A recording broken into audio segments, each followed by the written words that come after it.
बाबू भूजा के जैसन छीटा जइब जदि बनता रत पीटा जइब बाबू भूजा के जैसन छीटा जइब बड़े गरमी में तो दीही गरमी उतारी रंगदार के सीट रंगदार सम्हारी हवे गोरखपुर तोरा पड़ जाई भारी रंगदार के सीट रंगदार सम्हारी हवे गोरखपुर तोरा पड़ जाई भारी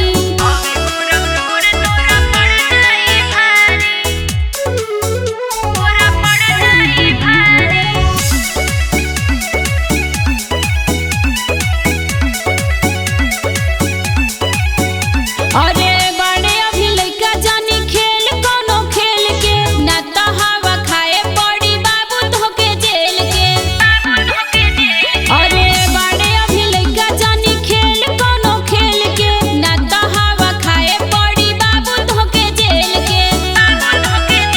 जब चली तो देखी नया गा पिछाड़ी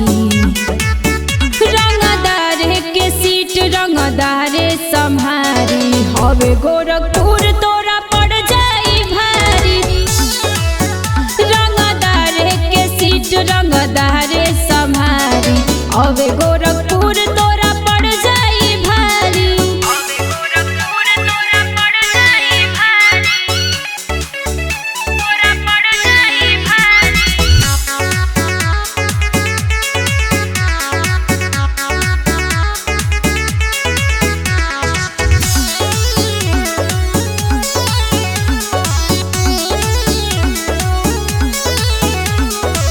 हमरो यार शुरू से रंगबाज ह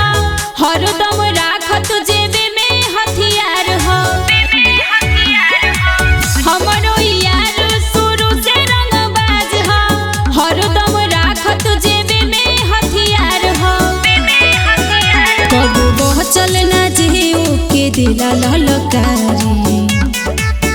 रंगदार के सीट रंगदार सम्हारी हवे गोरखपुर तोरा पड़ जाई भारी